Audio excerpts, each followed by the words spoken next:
Hello. Today I will be presenting another vintage laptop that I think is very nicely built and has some well thought of features. It's a Siemens PCD-4ND. It's a Siemens-Nixdorf laptop, a 486 laptop that is quite nice, and I will show to you first of all the case, and then we will run some benchmarks and games so that you can have a better understanding of what it can do. First of all, let me begin by showing you the power adapter, because sometimes this is necessary to know. It's a typical barrel connector power adapter. However, what matters is the voltage, because sometimes you need to have exactly the same voltage in order to use a laptop, and especially for vintage laptops, power adapters, or at least original power adapters, are very hard to come by sometimes. Alright, let me present to you the case. First of all, over here you have two removable bays. They can house either a floppy drive or a battery. So in theory you can place two batteries. Regarding the floppy drive, I have to start by saying this is a very poor choice. Unfortunately, there is no way to sugarcoat it. The floppy drive has a belt platter driving system, which means that it will probably be not working by the time you will probably receive your laptop or revive it if you have it for a while. Belts are not impossible to come by. Unfortunately, I'm not entirely sure if you will find something that is compatible, and also there is the issue of it potentially breaking not very far in the future. So a very poor choice. IBM laptops, for instance, from around that time had direct drive systems, which means that the floppy drive can work reliably even some almost 30 years later, 25 years, 27 years to be more precise. Alright, so the floppy drive is very poor. Of course, there was no CD-ROM drive. Back then, 486s did not have such a feature. Of course, there are some parts of the case that have been affected. But I have to say that the plastic is quite strong, despite the crack and the missing part over here. The plastic is very resistant, and I can clearly show to you a detail over here. Just a moment. Okay, if you see those dents, I'm pretty sure that those dents were made by impact with some very tough surface. I don't know if it was concrete or something else, so the case stood up quite well. It's actually one of the better built laptops, and this is especially so for laptops that were quite were built many years ago. If you see over here somewhat of a distance, I'm not. This may be due to the case and not. And it has been intended by design. I don't think the case is not stiffened enough by screws. All right, let's move further. Over here there is a connector. I'm not entirely sure what its purpose was. You have the docking ports, the docking port, the parallel port, the VGA output, and the serial input. And I think this one is for connecting a microphone to the laptop, because I have to say this laptop also has a sound card, and this is a very nice feature. And quite a good sound card, I have to say. Of course, over here you have the line input and the speaker output. I think it's stereo. I'm not entirely sure if we can readily see that. And of course, I know there are ways in which to see it, but not particularly for this video. You have the two PCMCIA slots and a cover for those two slots, and we just about went all around the laptop. So let me open it using the two side latches. Just a moment. Unfortunately, the side latches are not quite comfortable, but they can be quite difficult to pull. All right, so this is the laptop. Some things to notice. First of all, there is a trackball. It's quite nicely built, I have to say. I have not been particularly a fan of trackballs because they still need some maintenance. They are somewhat like your typical mouse, that your typical peripheral that could be used on quite old laptops, and this means that it has rollers and it has to be cleaned from time to time. I'm not particularly fond of trackballs. They also take quite a lot of space, and they're not, in my opinion, quite as precise as a track point, an acupoint, or a trackball.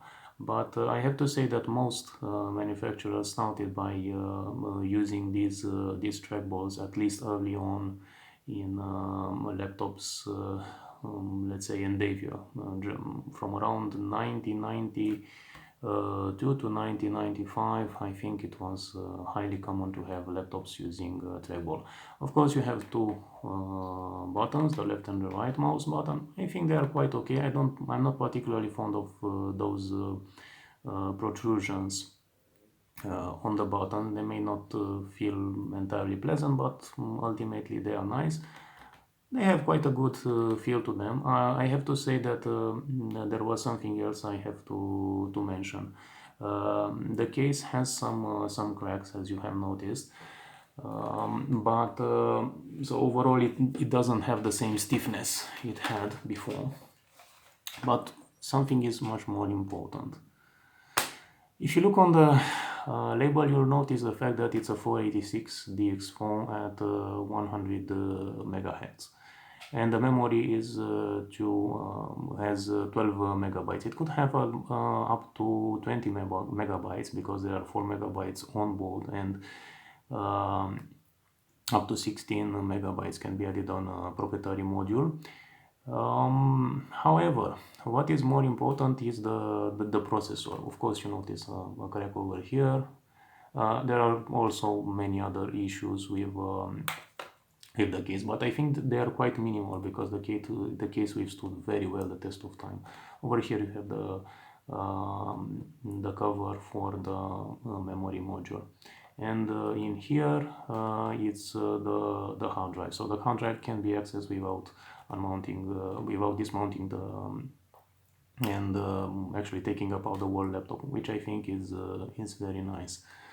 Alright, what I wanted to say, the processor is being mentioned as a 486DX4 at 100. I'm not entirely sure why, but the performance is vastly different from this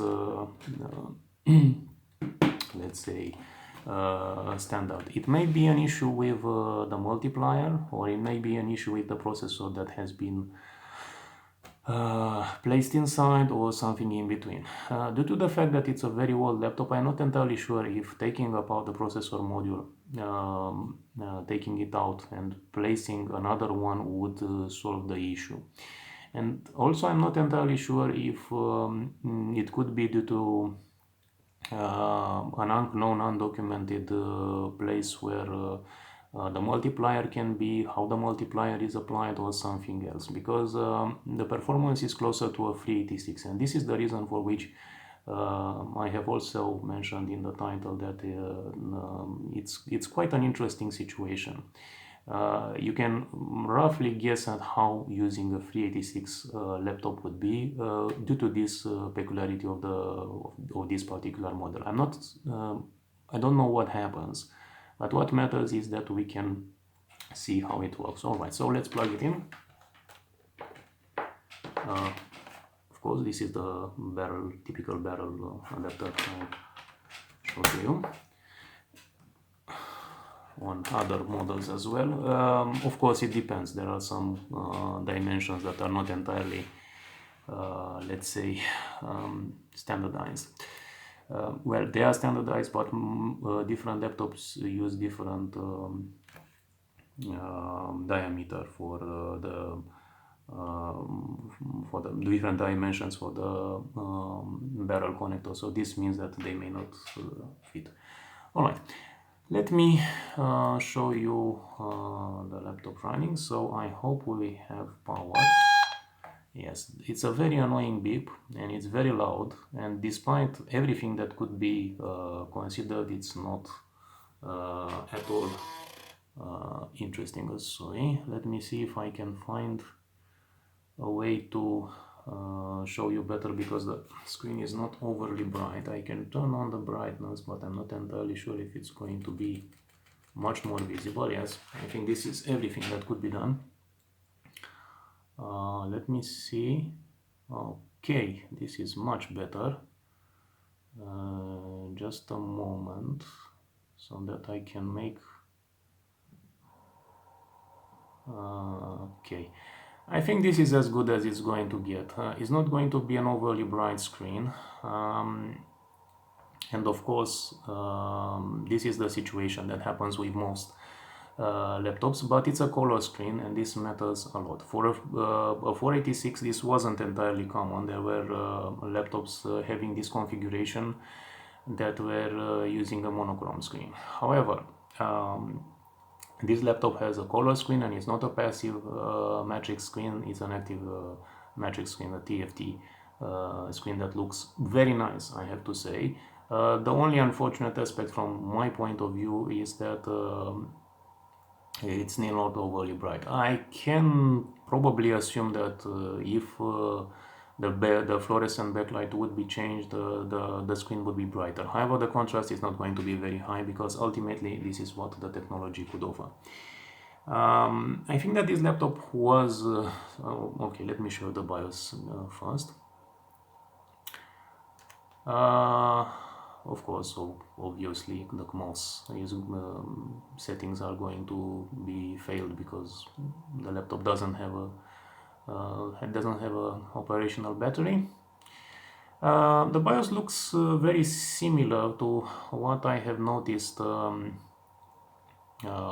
some digital made laptops. I don't remember exactly the model. Oh, DEC PCs, yes. The DEC PC series that was built roughly around the same time had a BIOS that looked like this. It's a Phoenix BIOS. It's quite nice. It has some settings. I'm not overly fond of how they are organized, and I think this is the main issue here.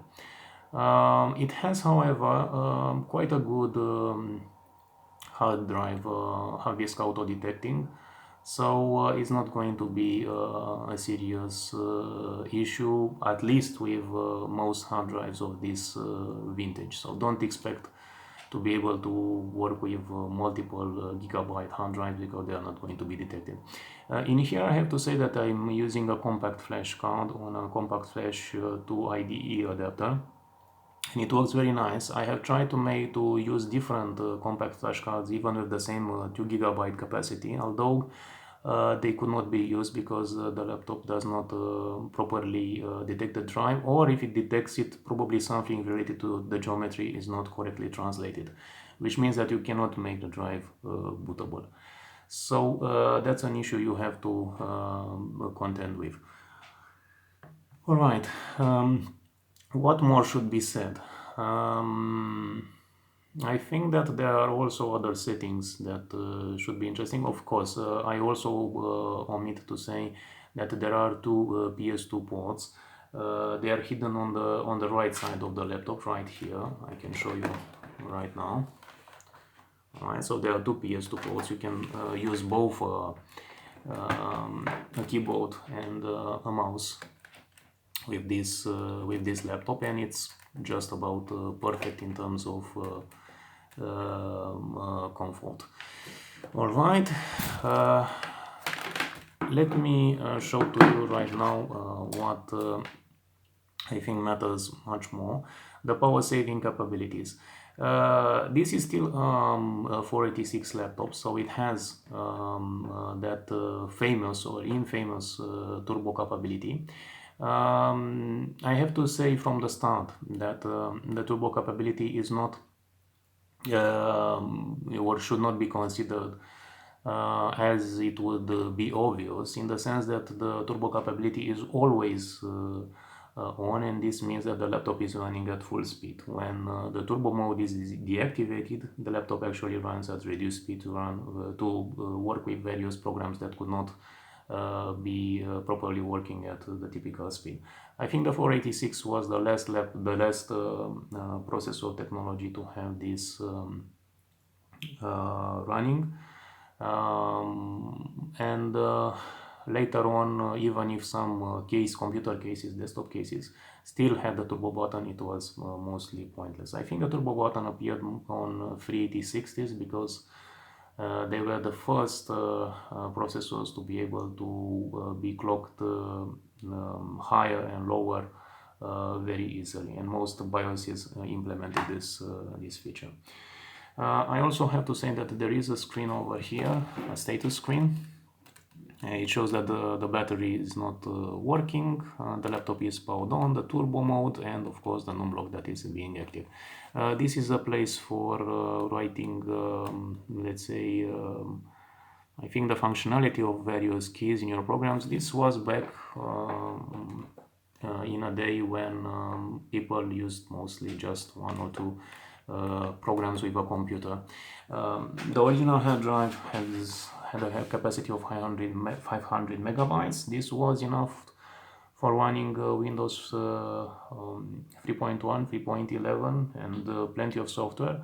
If you were running Windows 95, which was again another option, I think that the space was already quite limited. Think about it, a typical Microsoft Office installation would take around 100 megabytes. If we are talking about the full suite and Office 95. So this is what matters the most. The memory as presented doesn't hold any more surprises. The video setup, yes, you can choose if you want to have your screen in expanded mode or not, if you want to turn on or off the external VGA output. I think that the expanded mode is quite interesting because although the screen has a resolution of 640 by 480, and I think it's a 9.5 inch screen, or 10.2, because the difference is not very large, and there were some laptops being offered with the color screen that has had a lower diagonal or a higher one, depending on the pricing point you have chosen when you configure the laptop. What matters the most is that, of course, as you can see, even over here, there is a bit of a space that is not going to be entirely used due to the resolution of various programs. You have to understand the fact that ultimately, even on a 640 by 480 screen, you still have to use some scaling capability. It's going to be quite limited, and some programs you're only going to see some black bars on the top and bottom because the resolution is 320 by 200, and this scales means 640 by 400, which is still not up to the maximum resolution of the screen. I think that some software may be having better scaling capability. I'm not sure, probably on the text mode, because this was typically used back then. Alright, let me show you another setting screen. The security setup is your typical one, not many things to choose over here. If you want to allow access to writing on different ports, on different devices, nothing new. However, the power management one is quite interesting because you can already choose if you want to have your computer start in the lower or higher speed mode. This was typical of some 486 laptops, but later on, when the Pentium processors were available and incorporated in them, some of these options slowly started to fade. So you could have less of a choice how fast you would want your processor to be. But ultimately, this was an interesting detail. Of course, the heat being released by the processor, which, by the way, is housed directly below this part that has some dents for improving airflow. And this cover can be taken easily just by taking out this label. What matters is that, of course, you reach a higher autonomy and lower power usage when you're using the lower speed. Of course, this one is the high speed, but as I'm going to show you, this is not going to matter too much because ultimately what we're seeing is a 386 laptop in this case, probably due to a configuration issue that I have not been able to fully understand. All right, so I think this just about show you everything that could be shown about the BIOS. Regarding the keys, you can have you can change the processor speed just by pressing a button. I think that function and F2 can switch this key can switch the laptop into high or low speed, and it's going to be visible on the LCD status screen. You can make the laptop enter standby, suspend mode. You can turn the speaker on or off. You cannot, as far as I can tell, you cannot select the speaker volume except by using some utilities that I don't have available. I think this is a major, let's say, inconvenience with this laptop, but ultimately is not as important. It just goes on to show that probably using or having an SS 688 audio card installed was not necessarily what they were thinking at when they created the design. Although the design clearly has a very nice way in which the layout is being done, obviously the laptop was not primarily considered for its multimedia capabilities, and the lack of a choice for volume goes on to show that what mattered the most was running programs and not games or playing music. So this is what I can readily assess. And you can change the grayscale mode or reverse the video if you have a monocolor screen. Monocolor screen, these two keys do not do anything at all, and you can change if you want to have the internal screen on or the external screen. And you can also turn off the LCD backlight, which is useful in some circumstances when you want to leave the laptop running for something and you don't want to wear even more the fluorescent lamp on the screen. You can turn on the num lock, the scroll lock. There are also keys for changing the brightness. This is quite nice for a 486 laptop because not all of them had such a feature, and especially Toshiba laptops were notorious. Even when they switched to Pentium processors, they did not have so many settings for the brightness. And I think although there aren't very many levels, You can, however, see that there are plenty in this circumstance. So if you think over 10, I'm not entirely sure why the fluorescent lamp is not entirely stable when running at certain outputs. It might be to do an issue with the way in which the fluorescent lamp communicates with the fluorescent lamp, the inverter communicates with the main board, or it may be something else. But let's just use the full brightness so that we can see better. Alright, you can also have contrast settings. These are important for passive matrix screens. For an active matrix screen as this one, and for a color one, they are not going to be useful.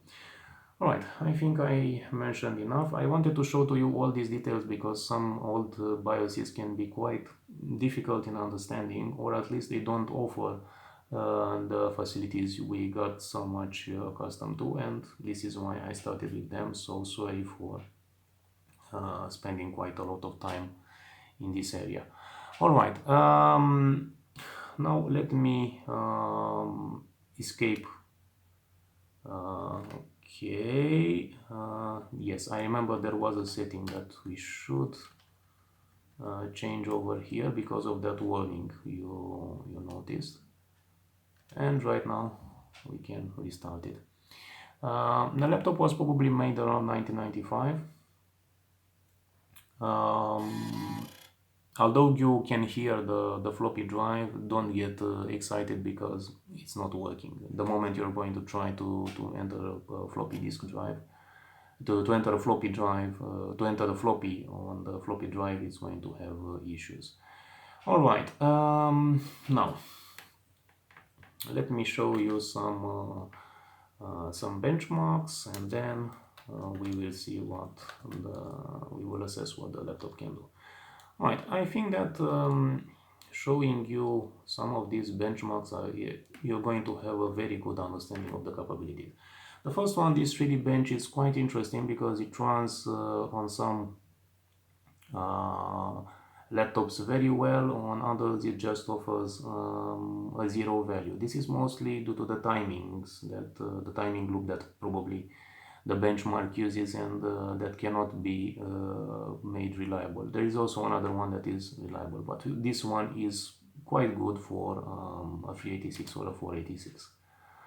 As you're going to notice, it's not bad, but it's quite slow. You have to understand that such a test could be run in at around, I think, 40 or 50 frames per second on a 486, but this is a 486 that doesn't run as a 486. This is a 486 that runs as a 386, so you reach only 23.2 frames per second. Not a bad value, especially if you have some games that are speed sensitive, but ultimately that's just about it. The graphics chipset, it's your typical Western Digital 90C24A2. It's a video chipset that has that is coupled with 1 megabyte of RAM. It's ultimately quite a limited chipset. Not bad for a 486, but compared with some chips and tech offerings like the ones that were made on Toshiba laptops, or Neo Magic later chipsets, it's very slow. For the resolution of 640 by 480, it's not bad, but it's quite difficult to assess the performance, because even some Trident cards that appeared later have much better performance. But ultimately, I think what you may be mostly interested in is, of course, if it runs Quake. Yes, it does run Quake, although I have to say that it doesn't run it particularly well. Of course, with a 486 you have a decent chance of running it. On the other hand, with a 386 it's obviously way too slow. Although it will run, and I'm pretty sure you're going to notice the fact that it runs, it's still quite far from what you would expect. Or at least not what you expect, what you got accustomed with. You can see the frame rate as being very low. I have to look on a benchmark that I made so that I can tell you exactly how slow this laptop is in this particular test. I think it's less than 10 frames per second in many situations. Let me see if I can find the values. Yes, the maximum, the benchmark frames per second value is 1.5. So 1.5 frames per second in some benchmark modes. This is way too slow. So I'm not going to make you wait so much in order to see the benchmark running. Although in some cases the laptop has a decent performance, there are others where it feels overly slow. Right now, yes, it has more than 2 frames per second. I'm pretty sure it had something around 10 frames per second back before, but it runs overly slow. Okay, if you really have the patience, let's run the benchmark, though I'm not entirely sure if this is going to be working perfectly. Let me see. So that is quite the performance that you can expect. I think it's not going to run as low as it ran before on one of my tests, but it's not going to run very fast either. It may reach 100, the typical speed for 100 megahertz processor, but I highly doubt it. Even if it does so, it will reach probably a benchmark value of 9 frames per second. This is expected for 486. In general, with 486s, you don't use such a computer. You have to work with your typical Pentium processor. I think a Pentium 143 processor is quite nice. Ultimately, this is what you are contending with. But again, 23 frames per second is not bad. I remember now when I said that the laptop doesn't quite run as expected. For an unfortunate reason, right now it seems to be running at the full speed.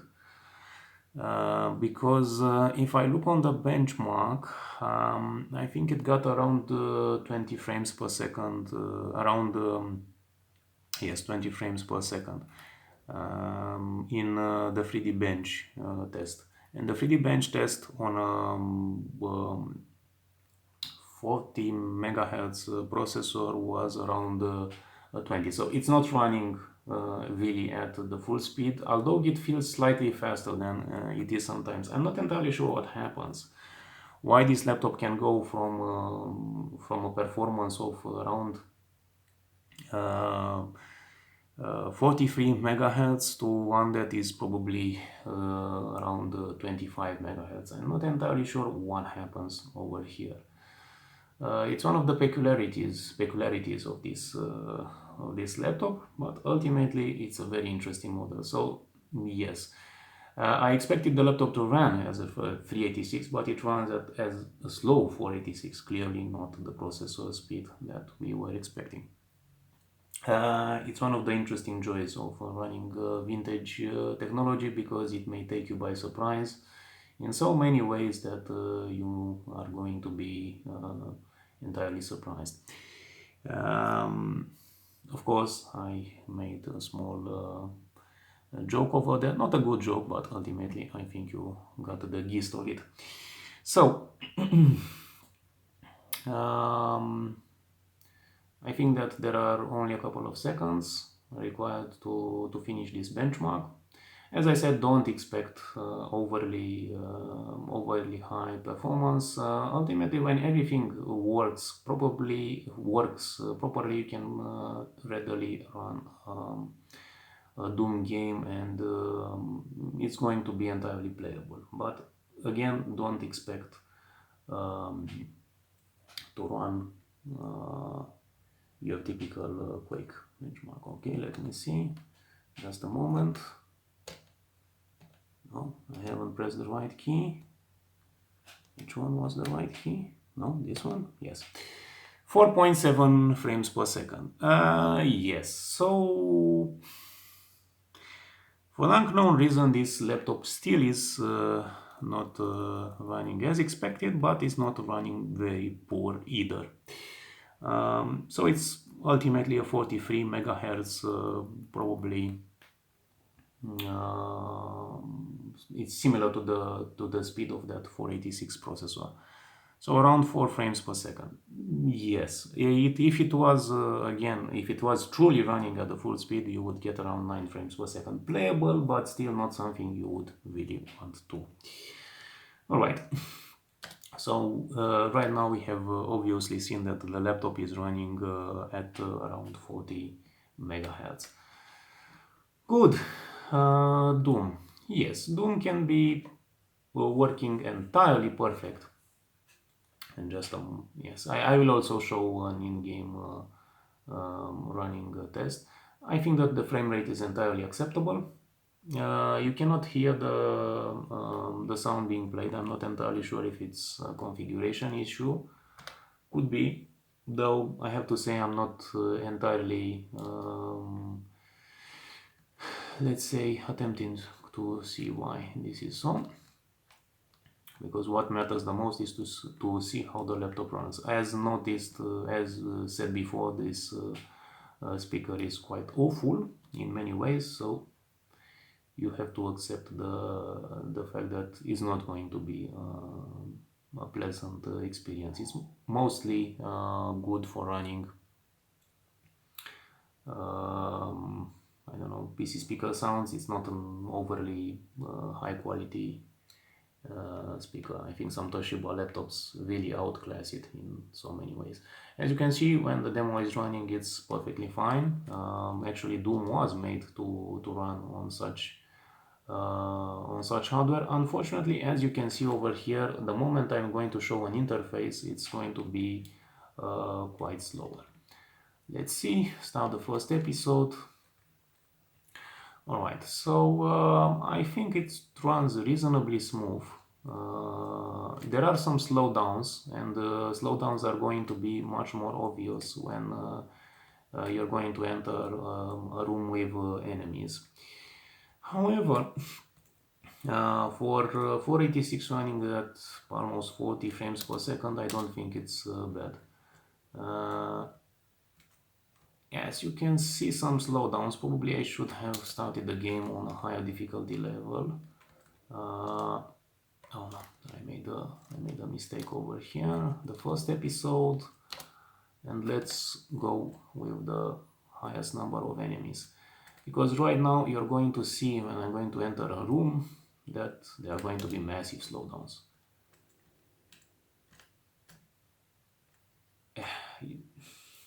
Not as serious as they could be, but I don't think this was a very good place to check for them. Ultimately, you can play Doom and it will run perfectly. This is what matters. Something requiring below this level of performance, like for instance Wolfenstein 3D, is going to run perfectly fine. There are not going to be any issues with such a game. Actually, I think Wolfenstein 3D can run on a 286. As you can see, it's perfectly fine. There is no lag. The screen updates are perfect. What little ghosting there is on the screen is entirely manageable. I think that for a 486 screen, it looks very nice. And this is one of the aspects I appreciated the most about this laptop, the fact that it can show very nicely the colors. If you watched closely, you may have noticed some sort of glitch over here. There were some dots that appeared on the screen. These are not due to the screen. These are due to the video chipset. There is some sort of screen updates that I don't know how they are being handled, yet they create this effect on the screen. And I have noticed something similar even on IBM laptops, because this configuration was also used on some IBM laptops. For instance, I think the previously reviewed IBM 370C has the same video chipset, and the issues are similar with it. You may have noticed again another glitch, that it showed the screen slightly getting lighter on the upper part, on the ceiling of the room. This was another issue due to the screen updates. You cannot do too much. You cannot. I don't know if there is something that could be done in order to avoid these glitches.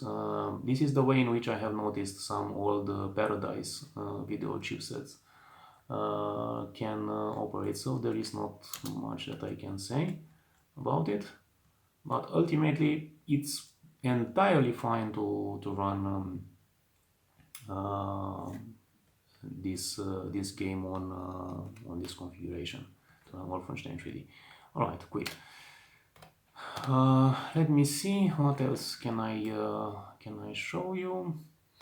Lotus is another old game that runs perfectly fine on such a platform. However, there is an error that I wanted to show to you. If you watched closely, you see not enough memory to run Lotus. I think that you need to make a special configuration in order to conserve as much conventional memory as possible. This is not an issue per se with this laptop. It's an issue that most computers of that era had, and even newer ones, due to the fact that before running protected mode games like Doom, you had to have as much as possible conventional memory. There were not that many ways on older computers, on older platforms like the 286, to use extended memory, and conventional memory was highly required. Of course, there were some extended mode workarounds, but I'm pretty sure that most programs at that time resorted to using as much conventional memory as possible, and then all sorts of tricks in order to run on as many computers as possible. All right. What else can I show to you? Don't have your hopes of running High Octane or any other demanding game, because they are going to be way too slow, even on a 486 that runs at full speed. Not more so in the case of a computer that runs as slow as this, but you can probably run SimCity 2000s quite decently. It's not an overly demanding game. You can run probably the first installment of Civilization perfectly. And other games like Heroes, because they don't require a very extensive configuration. So I think they can run quite well. Yes, this is something that you will encounter from time to time. The fact that it doesn't feel like a very fast configuration.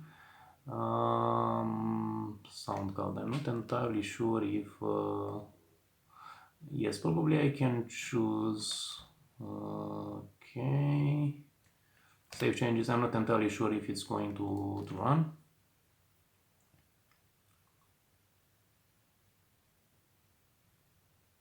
You have to keep in mind that this doesn't run like a typical 486 laptop. Yes, unable to, so the sound card configuration is not available. Now I don't remember exactly if you need to run something. I made some settings that should be probably enough for running. I don't remember there is any. Oh, yes. The blaster setting is not present, but I'm not entirely sure if it should be. Anyway, I just wanted to show to you another, yes, of course. This benchmark shows some issues running on more computers so it's nothing out of the ordinary. Let me start again the system. What I wanted to show to you was the typical speed you can expect from this computer, at least in this configuration, but you have to understand that it's not running as it should, and I don't know exactly why.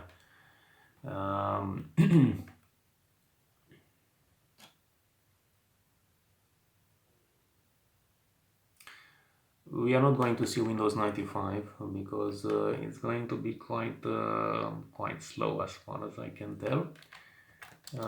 Way too slow. You can run it. We want to see Windows 3.1. Let me see.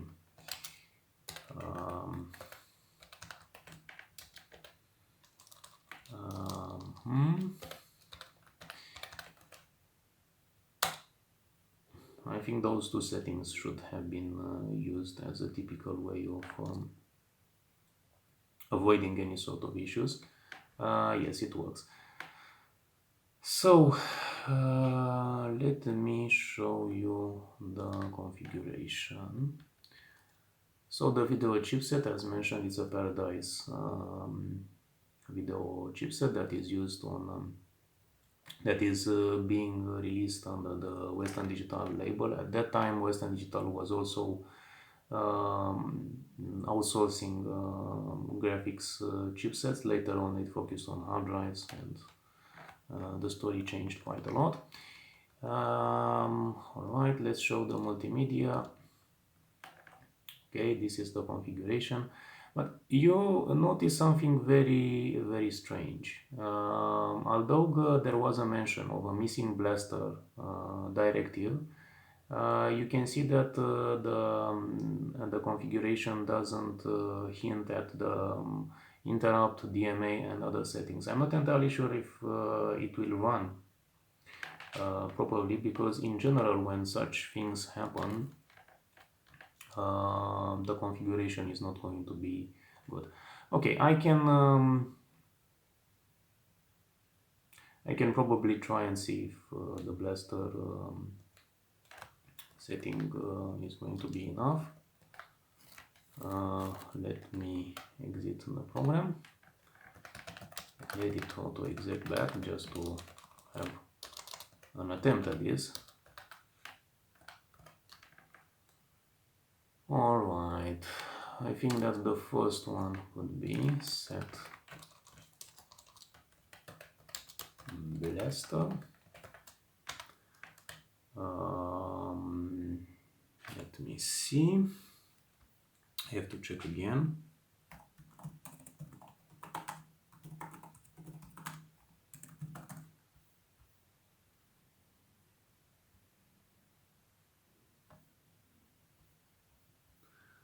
Just a moment.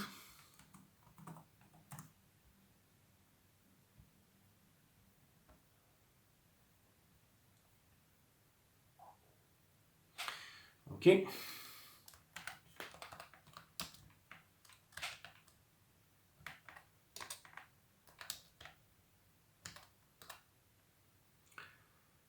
I think this is enough. This is enough. I'm going to check again by running what happened. Yes. Oh my. Saving the file crashed. I'm not entirely sure if this will make the file unusable or not. Hopefully not. But it's clear that it crashed.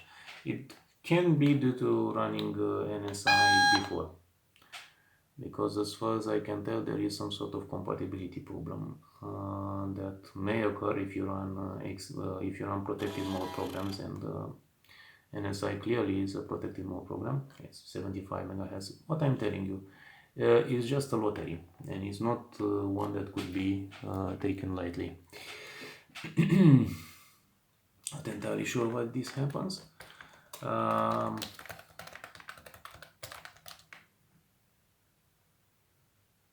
Okay, set blaster A2020 i5 D1, DMA1, and I think it's okay. File saving worked perfectly. Reboot, because I also used a special command line in order to a special command line program that does this by itself, so I don't have to press Ctrl Delete. All right.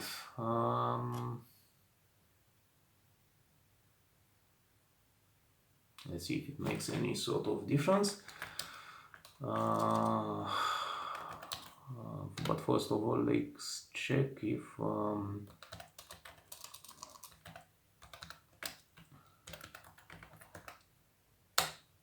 the settings are correct. I think they are correct. Interrupt 5, DMA1 should be it. Let's see. Alt details. Okay, multimedia. Okay, so one setting is missing. Please fix it to T3. Okay, T3. Alright, so we are almost close to the perfect configuration. We are not going to risk running edit again. I prefer to reboot the system.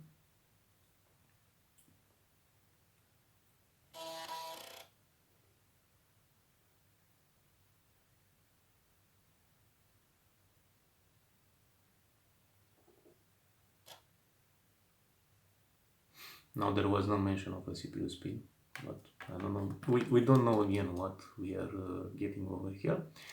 So edit auto exec bot and place the T.3 value. I think that T3 means the sound card type, but I'm not entirely sure if this will make a real difference or not. But we will see just as soon as possible.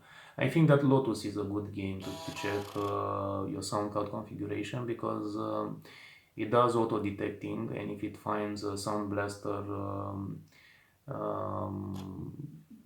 capable card, if it's of course configured to not use the PC speaker, it can run quite well. Let me see if I can write the game. Okay.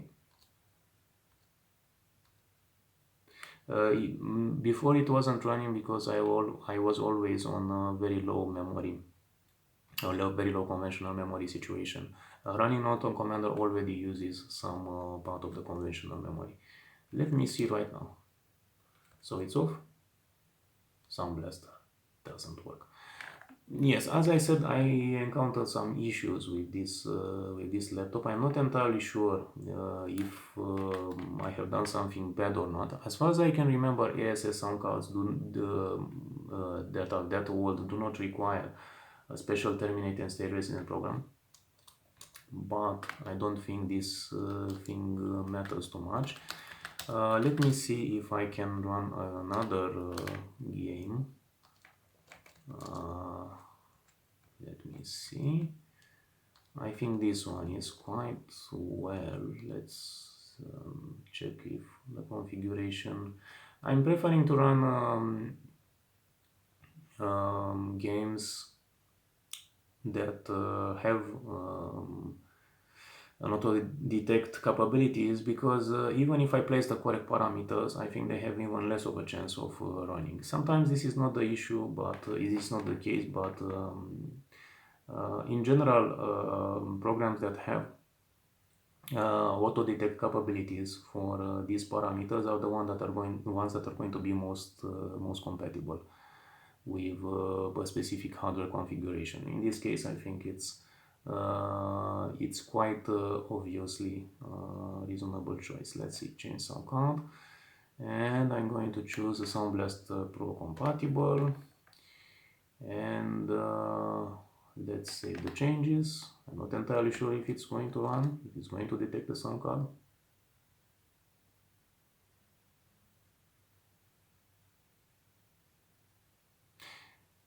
Thinking about how long it takes to start, I think it's not going to detect the sound card yet. Alright, so there are some issues that I'm not entirely understanding with this laptop. I'm pretty sure they are caused by some unknown configuration issue that bogs down just about everything. Alright, so I cannot show you the sound card. I have made some attempts in the past. I have not went as far as I did right now, but still the situation stands as you can see. Jill of the Jungle may possibly run since, let's try Wolfenstein 3D. No detection of Sound Blaster. If the Sound Blaster would have been detected, it would have been lit with yellow in this area. So no. Alright. Probably it's just the typical PC speaker capability and not much else. You can run also Jill of the Jungle. It's a good game on a 486, yes. Your configuration, no digitized sound effects, no musical soundtrack, no joystick. So I think that the sound card has not been detected. I'm not entirely sure if it's an issue with the sound card that is placed in this laptop, if there is no sound card at all, or if there is something else that really is beyond my understanding. But clearly, in this case, you cannot use it. It's strange that even your typical PC speaker sound is not being heard. And as far as I can tell, I think it should be... Yes. Yes, so it was the speaker that was off. Alright. It's the wonderful PC speaker sound, and especially it's more protective when you don't have any sort of ability of changing the volume.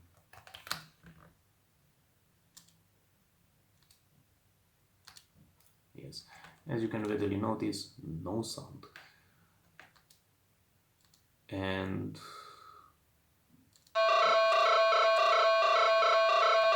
yeah, it's horrible. Or at least it's nice for fans of such old technology. Let's see again if I can show you something else, or we have to contend with running Windows 3.1 and see what kind of performance we have. Yes, I think we will run Windows 3.1 because there is not much else that could be shown.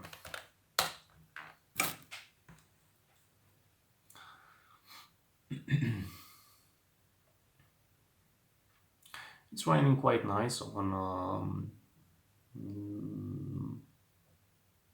this processor, and especially with this hard drive adapter. As mentioned, the screen is very nice. The only, let's say, disappointment I have is just the fact that it's not as bright, but it's a perfect screen for such a laptop. Of course, there are some dead pixels. There aren't many. I think there are 2 or 3 dead pixels, but the screen looks overly nice in person, and even on the camera it looks very close to what I'm seeing. So it's near perfect. Alright, let me show you something. I wanted to run an old version of this program in order to show to you how a typical graphics file would be worked with.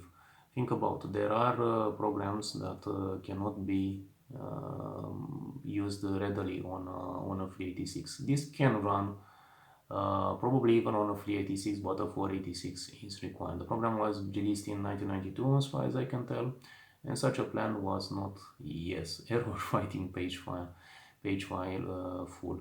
I think that in this case my mistake was not making a Windows page file that was larger. So probably it was the same setting I used with some laptops that had 16 megabytes of memory. So in this case, that was the situation. All right, let me show you some benchmarks. I think that the file, the drawing I showed you earlier, ran quite well. The first one I'm going to show is torque, because torque is a very good test for a couple of reasons. As far as you can tell, the screen updates are not overly fast, but I think you can reasonably do your job with the 640 by 480 screen in 256 colors. Actually, the LCD screen can work at with even higher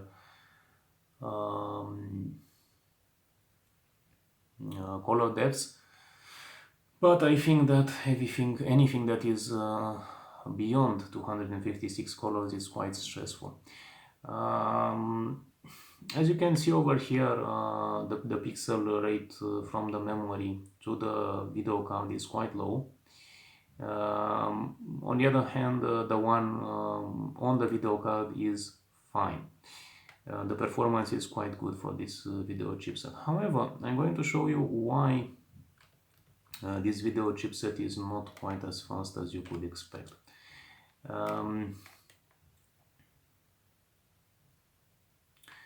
This test runs quite fine. It's a drawing application. It's your typical CAD application performance. It's not bad in itself. As I told you, this value would have been a lot higher, probably double the value if the laptop would run as a true 486 at 100 megahertz. Right now, as it runs at probably 40, the value is, as you can see. Screen updates, I think they are running quite well on this card. The performance can clearly be seen to be respectable. I think that the only test that has lower performance than you would expect is the word processing one, because over there are some tests that focus more on certain capabilities that are not as optimized on this video chipset.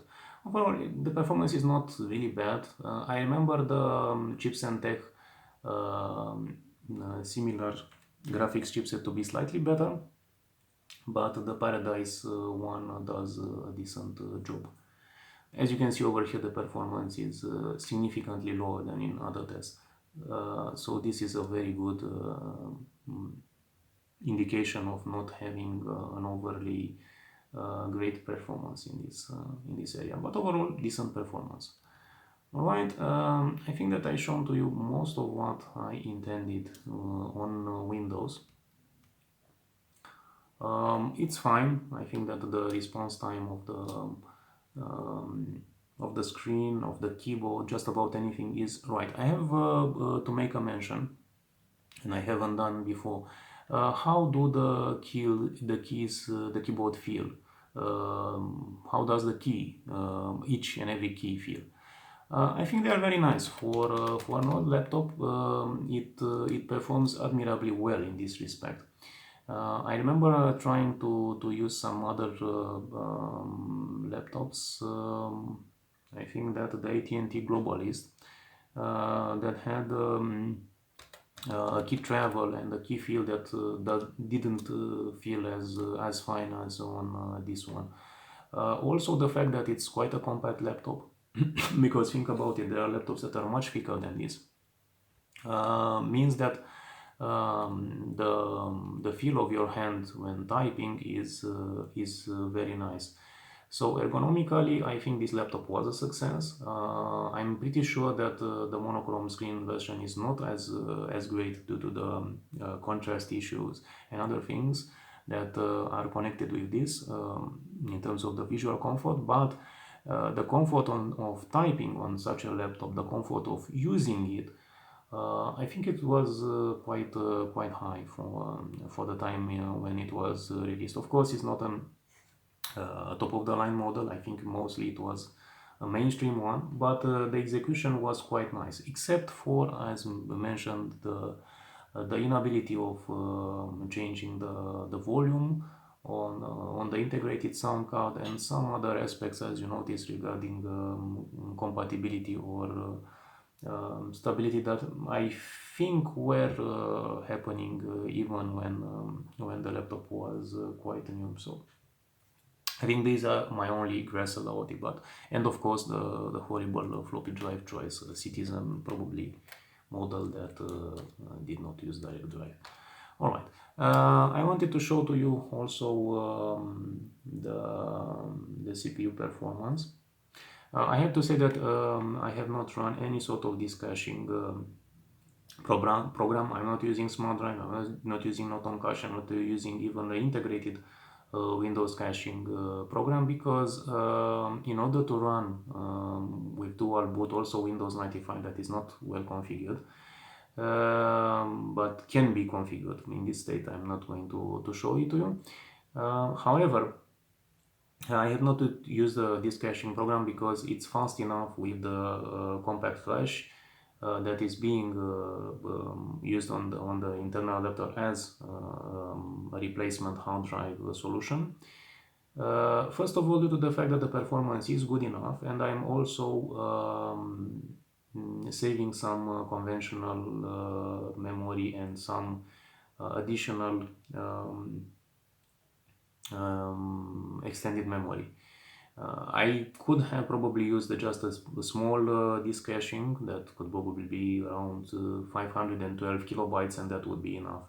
However, the conventional memory would still be used, so this is why I have chosen not to use any disk caching. Other than that, no, I'm not expecting any issues. But with a 12 megabyte laptop, RAM laptop, I have to make some concessions. And this one is not felt as much. Alright, so let me start again NSSI and show you the CPU performance. So I think that this was the parameter. This was the first and the second parameter that I had to use in order to make sure that it doesn't crash. On some computers it crashes. I don't remember if in here it crashes or not, but I don't want to risk it. Alright, so let's go to the benchmarks. As you can notice over here, the performance drops very quickly. I'm not entirely sure what happens. I have not used overly visible CPU power saving features. But as you can notice, the performance dropped immediately up until the level of roughly the X4 processor at 40 MHz. I'm not entirely sure what happens over here. If there is some sort of hardware or software, but I'm leaning more towards a hardware issue, either with the BIOS or with the board or with a particular let's say jumper or a component that is not as it should be. But as you can see, it's slightly faster than than a 486 at 43 MHz. I don't know what happens over here, but I can tell you clearly that this is not normal. All right, let's see the next benchmark, floating point unit, and it immediately drops to a bit above 486 at 40 MHz. Don't know what happens. But as told, it's a way too interesting system, and it runs quite well in some respects. So that I'm not quite confident in trying to troubleshoot and risk damaging it. But I think it's a very nice piece of equipment, despite all these problems. Some of them I don't think were quite normal or quite possible to happen when the laptop was new, but this is what we are contending with. Ultimately, it's a 27-year laptop, or have I told it wrongly? No, it's 27 years, 1995. So ultimately, you cannot be overly judgmental with a laptop that is that old. Alright, I have exited, and I think I have covered most of what I wanted to show to you. So In short, is this laptop good? Yes. Is it perfect? Far from that. I think the strongest point is if you can find a model with an LCD screen, this will be the biggest achievement. There are models that have, as mentioned, processor speeds from around 40 megahertz to 100 megahertz. Clearly, the ones that have 100 megahertz processor speed, clock speed, are the best. I think they are the most flexible. However, even models with a lower speed processor are just as fine. In general, if you can find a model that has an integrated sound card and it's working and it can be tested, it's fine. Don't expect the internal hard drive to still be alive or still be alive and working properly. From my experience, hard drives of this vintage are mostly dead by the time you try to work with them, or if they are not dead, they can fail very quickly because they already failed, but it's not obvious in what way they failed. And having a 500 megabyte hard drive is quite low, it's quite difficult to find. So I think it's better to invest in compact flash cards and try to look on some 1 or 2 gigabyte ones that operate well. I had the greatest success with using some SanDisk 2 gigabyte, very simple compact flash cards. They are not high performance ones. But I have to say that another batch of compact flash cards, such as this one, it's made by Kingston, but it doesn't matter too much. It was a 2 gigabyte one, however, it could not be I could not make it bootable, and this meant that I had no success. Another one, yes, this one could not be used again. I'm not entirely sure why, but this happens with most laptops of this vintage. In general, compact flash cards are best compatible with laptops from I think the second generation Pentium era, when the processor speed was around 100, 143, the MMX processors came into market. In those circumstances, I have noticed that the hard disk compatibility is the best, and also compact flash cards without any sort of special let's say feature work. This one looks almost the same as the one I have, just with a higher capacity. The 2 gigabyte model was mostly successful. On the other hand, this one clearly wasn't. Let me show you if you can. Okay, sorry. Yes. Let's log the exposure, and right now, all right. So this is the type of card I used. I think it's a K1 for the model of the 2 gigabyte capacity one that worked. But as mentioned, this one doesn't work. All right. So I think this just about sums it up. It's a laptop that has some sort of compatibility problems, but it's not a bad laptop in the list. I think it's quite a nice one, and especially since it's a compact laptop and has a very good keyboard. I have to say that compared with Toshiba laptops, this one is spot on. Compared with IBM laptops, again, spot on. I think that they are roughly on the same level. Unfortunately, I cannot say the same things about later Siemens models when they partnered with Fujitsu. I think that the build quality of the laptop, the keyboard, just about anything fell off a cliff. They were just laptops that were cheaper than your typical well-known brand. On the other hand, back then Siemens was releasing quite good laptops. But this is what I can tell. So good keyboard, very good screen. If you find the TFT color screen, it doesn't matter if it's the smaller or higher sized one, the difference is not going to be that noticeable. Good case, compact laptop, good features. Like I said, it has a PCM-CIS load, so it means that you can make various configuration attempts with various devices. Sound card, if it has them, because not all PCD-4ND laptops have an integrated sound card. This one may not even have it, but I'm not entirely sure if it is or not, since you would have probably to disassemble the laptop to see it. Good trackball, I don't see any problems with it.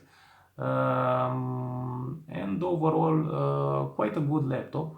As I said, with the only issues of the floppy drive, these strange issues that I'm not entirely knowing if they are due to the laptop's age, or there were some configuration problems with laptops that were released and used around that time when they were new. Overall, a silent model if you're not going to use a hard drive. The hard drive is your typical run-of-the-mill hard drive that can fail just about any time. They weren't particularly reliable back then, and clearly as time went on they are totally unreliable. But other than that, yes, it's a recommended laptop if you can see it, test it, and if you know if it's operational, clearly so. If it's not operational, I'm not entirely sure if it's quite good if you attempt to make repairs on it. However, it's a stylish one, it's a good one, with some caveats. But I don't think it was a bad purchase. And I hope you enjoyed the video. I know it may seem overly long, and it clearly is so. It's over 1 hour since the video started. However, I hope it was insightful. And if you like the video, please subscribe to the channel. There are many more vintage laptops that I'm going to cover as time goes on. You can leave comments, and I hope to see you soon, and thank you very much for watching.